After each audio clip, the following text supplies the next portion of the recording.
Asking for a Friend, the law you need to know, by butlerfirm.com. Today we'll talk with Cassandra Ceron. Cassandra's a friend of mine. We've worked together on a lot of different cases. Typically with our firm, if we handle a wrongful death case, we'll contact Cassandra, who specializes in probate court, to set up the estate.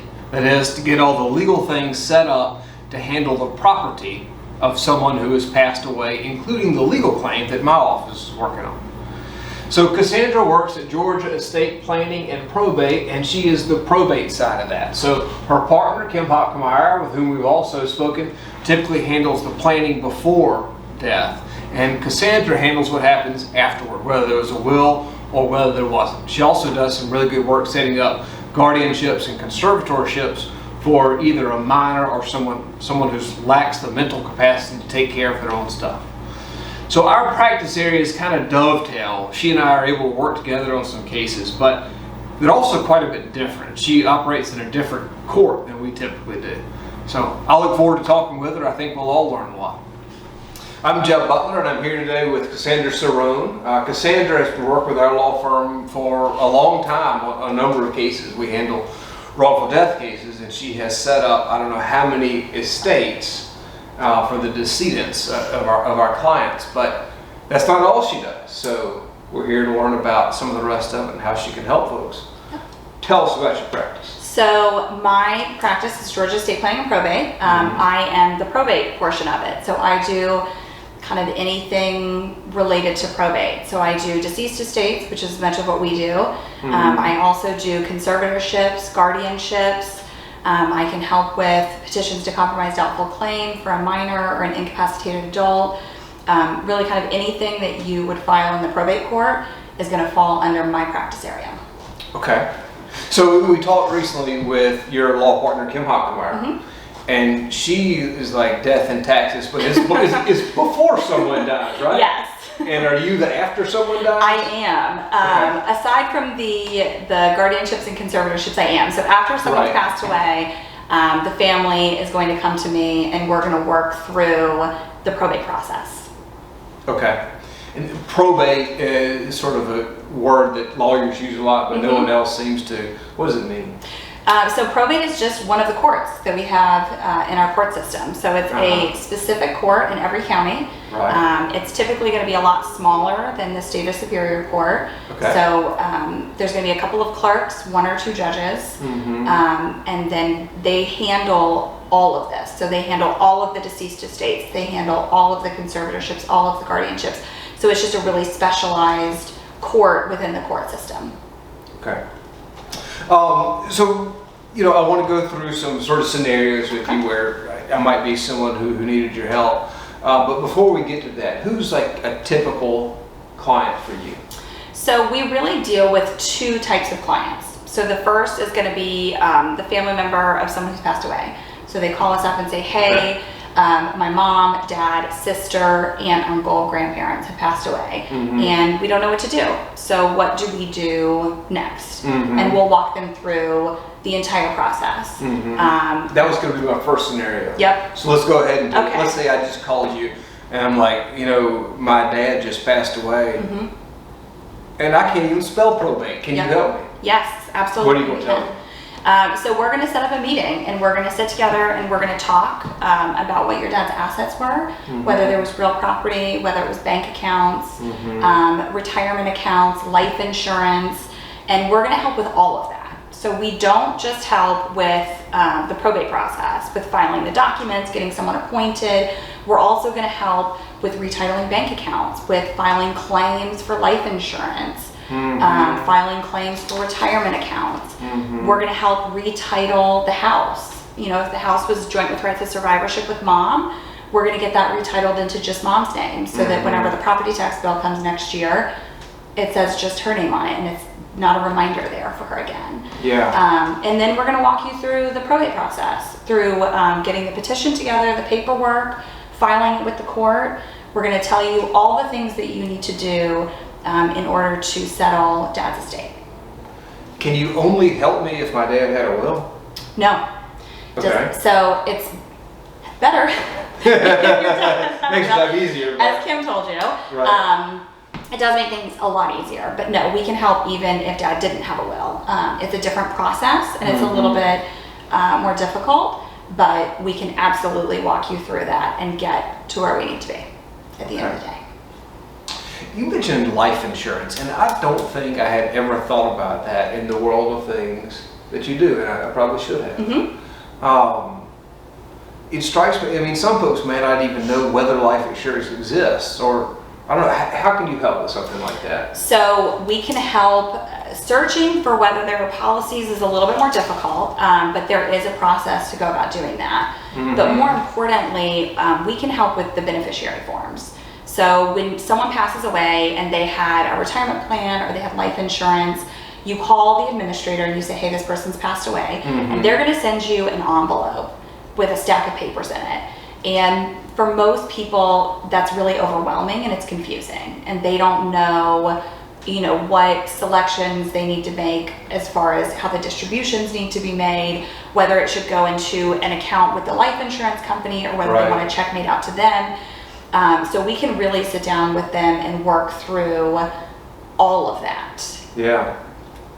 All of the paperwork. That's a call that our law firm gets sometimes, like, help me with the life insurance, and I'm glad to know to whom they should be directed. Yeah, So that's good. we can help them. Cool. Okay, so, you know, like, I can see if someone dies and you can, like, kind of help sort it out, but, like, some families get pretty darn complicated because there's current marriages and old marriages and kids by both, and sometimes multiple generations. Some might be older than the person who died. I mean, can you really help sort all that out, or is there, like, kind of a limit? I mean, you're like, you know, only this much. Right? So, your family is too much. It's not like, can I help you? No. Okay. The only time that we kind of set our limit is if it gets to litigation where people are suing each other. Does that happen a lot? No. I think not as often as people think, because often these things can be worked out. You know, you can send a letter and say, hey, you need to be a little bit more reasonable. Send me this information. Like, let's see if we can work this out. I mean, most of those things can be resolved prior to suing someone. Now, if somebody needs to be sued, there are times that that happens, but that's not something that our firm does. Yeah, and nobody wants to litigate over this kind of thing. I mean, I wouldn't think, you know, it wouldn't be top of my, like, list of things to do. That's correct. We always say what we do is messy. We do messy, but not litigious. We do messy. We do messy. Okay. So if you've got lots of people, if you've got lots of generations, if it's a little bit all over the place, we can help. Okay. Here's another scenario for you.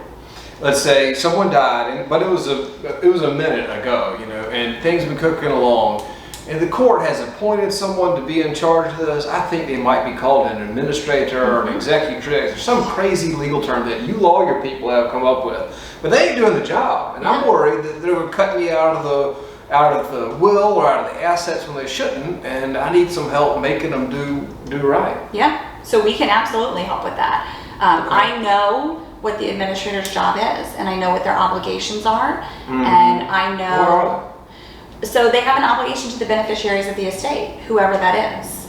So whoever the heirs at law are, if you didn't have a will, and then whoever's named in the will if you did. So the beneficiaries have a right to information, and so we do often step into those, kind of assert the rights of the beneficiaries, demand the information, and typically we can resolve those. Beneficiary or heirs, there's both be, this word means someone who's entitled to some money from the... So they're not always the same people, right? An heir at law is someone who under the law is entitled to receive, but they may not be a beneficiary if there's a will. Because you could have a will and say, I leave everything to my dog, and you could cut your family out. In which case, your dog is the only beneficiary, and your family, they're your heirs, but they're not your beneficiaries. So heir is someone who would take assets under the law in the absence of a will, and beneficiary is someone who actually does under a will. That's right. Look at that. All right, cool. next scenario. This is kind of related, but let's say that I've got my siblings and I have a parent who has passed away, but during the last year or so, that one sibling who never left home and got a real job was around a whole heck of a lot, and now I think they're trying to do something funny with the estate. Yep. Can I call you? You can. What are you going to do? Well, the first thing we're going to do is go to the court and see if anything's been filed, right? Because as a surviving child, you are entitled to notice of those things. Mm-hmm. So we're going to see what the sibling has filed, if they've put forth a will, an alleged will, that leaves everything to them. That's kind of the most common thing that we see. Mm-hmm. And then we're going to see if we can resolve it amicably. Mm-hmm. So a will, let's pretend that my ne'er-do-well sibling, who the one that didn't leave home and never, whatever. They what they've done is they took one of these legal pads and written out some stuff, and there's a signature on the bottom that appears to be my parent, and then there's a stamp here. It looks like they went to the dollar store and got something and put a stamp on there. Is that going to be a good will, or can you No, that's not going to be a good will, and the court is probably going to pick up on that because it's a specialized court. They know what the rules are, and so they know that that's not a valid will. But if they don't pick up on that, and if there's some question about the validity of the will, or about whether your parent had capacity to sign the will, if they were forced under duress to sign the will, those are all things that we can somewhat investigate. Now, again, if it's going to be really litigious, that's not something that we handle, but we can help and see if we can get it resolved amicably, and if not, we can take everything that we have and hand it over to a litigator. It seems like I read a phrase one time called undue influence. Mm-hmm. Is that a thing? It is a thing. What does it mean? It means that someone was persuaded with someone who was close to them and was in kind of a trusting relationship to do things that they would not otherwise do. So you always think of like the housekeeper, right? So you have someone who's single, a widow, and the housekeeper comes every week and starts to become super friendly and spend a lot of time with the widow, and convinces her to leave her $300,000 retirement plan directly to the housekeeper, who they just met in the last 2 years. Right, that would be undue influence. That's someone who has used their position to convince you to do something you wouldn't otherwise do. Okay. We've mentioned capacity a couple times here, which I think is like the ability to having the intellectual wherewithal to sign a contract, to sign a will, to do something. Is that fair? That is fair. So let's say someone in my family has a limited capacity. Maybe it's an older relative and Alzheimer's is setting in, they're kind of in and out, or it could even be someone who, I think of my own cases all the time, but like someone who sustained a brain injury in a car crash and they can't think for themselves anymore, right? So what do I do in this situation? So that's where planning really helps ahead of time, right? Because if there was a power of attorney in place, they would name someone to handle these things. But if planning wasn't done, or if it was done a really long time ago and it's no longer, good or what people want, things change. Then we can go to the probate court and we look at doing a conservatorship and or guardianship. So what is that? So a guardianship is over the person. So it's someone to make sure that you are safe, that you're fed, that you're dressed, that you have all of the things that you need as a person. So the court could appoint someone, like a trusted person by the relatives or by the court, I guess? Yep. To take care of whoever it is doesn't have capacity. To make sure that they are safe is really the goal there. Okay. And then a conservatorship is over the money, over the assets. So that's the court appointing someone to manage their finances, to make sure that their bills are paid, to make sure that their income is received, and that the lights stay on and all of those things. They're going to manage all of their finances. And it's often the same person because it's typically going to be a close family member, Mm-hmm. but not always. Okay. Guardianship person, conservatorship money. Yep. Or property. Or property. Okay. Cool. Another little scenario for you. Let's say that I've got a minor, like a kid, who comes into, a large amount of money, maybe from, a lawsuit situation, maybe from an older relative who died, maybe they won the lottery, or one of those kid beauty contests, like they have, Yep. Probably not even my kids. Well, anyway, like, so how am I going to handle this? Like, obviously, I can't run off with the kids' money. That's right. I don't want, the cops coming after me. What was supposed That's to do? right. So as of July this year, they just increased the amount that minors can hold to $25,000. So it used to be $15,000, and now it's $25,000. So if a minor comes into more than $25,000 worth of money, Mm-hmm. you have to do something with that. You have to either put it in an annuity, which is one of the options, but some people don't want to do that. They want access to the money now. What's an annuity?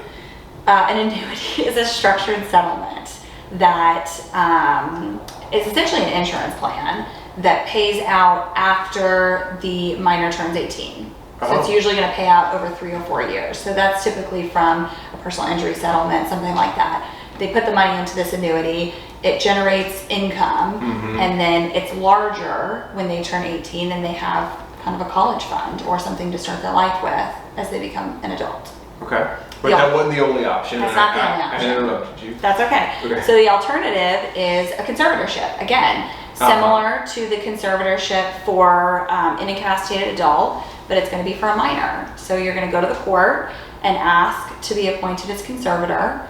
And then you have to report to the court what you do with that money and what you plan to do with that money. So you don't just get to take custody of it and do with it whatever you want. It's only as approved by the court.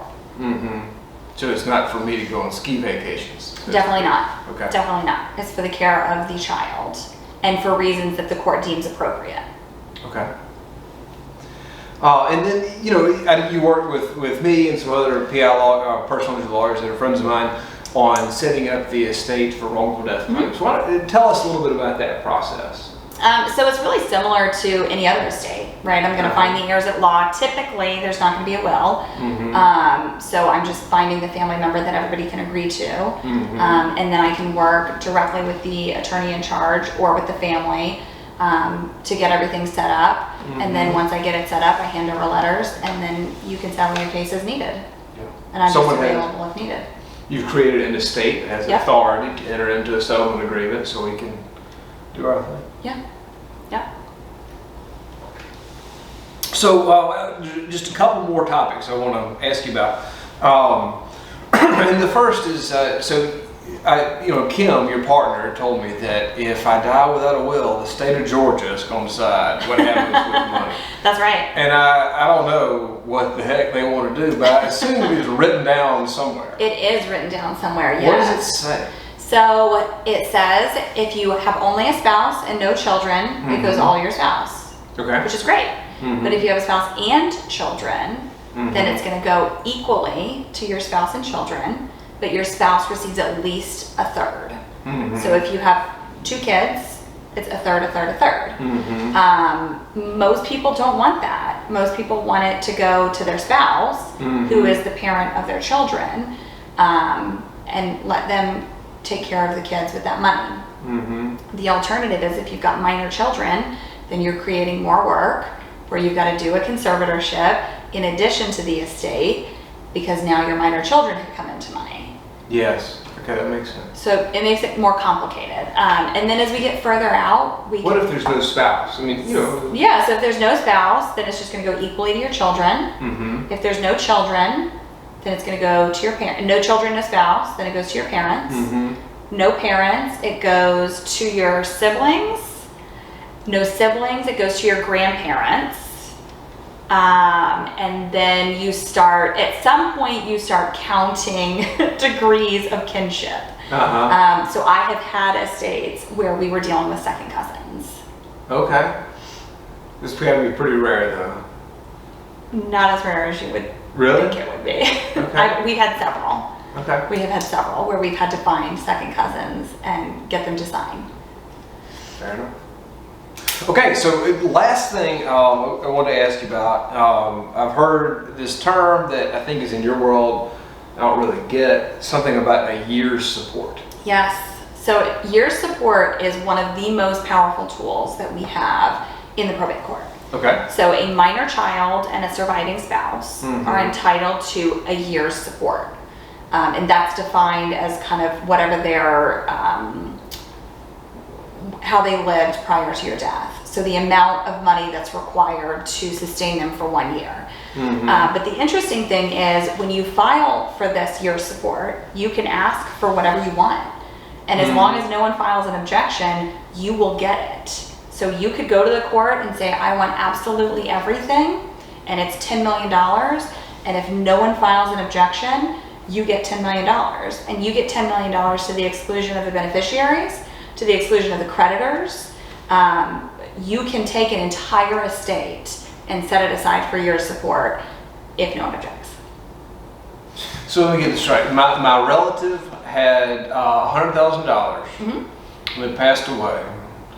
But the bad news from my perspective is they owed $150,000 to Visa, another undisclosed sum to the IRS, and there's this weird dude from Alabama who's claiming he was owed money too. But you're saying I asked for a year's support and nobody objects. If you're a minor child or a surviving spouse, then yes, that all goes to you. Visa's not getting paid back. The IRS is for sure not getting paid back. What about the loan shark? Definitely not the loan shark. Okay. All right. You told me a story one time, Cassandra, about a house, and I think it was a child who really didn't have a lot of options financially, but you were able to use a year's support. Yes. Tell us about that. So I had a case come to me. It was actually 3 minor children. Their dad was a very high income earner, but really the only asset was this home that they lived in. There was lots of debt. $2 million to the IRS, $250,000 to American Express, another probably $500,000 worth of other debts kind of hanging out there. But this house had some equity in it. And so we were able to have the house set aside for the minor children as year's support. And that is what set them up to be taken care of for a little bit of time. How much did the IRS get? 0. Great work. Thank you for coming to talk to us. My pleasure. Thanks for joining us on Asking for a Friend, the law you need to know. Find us online at www.butlerfirm.com.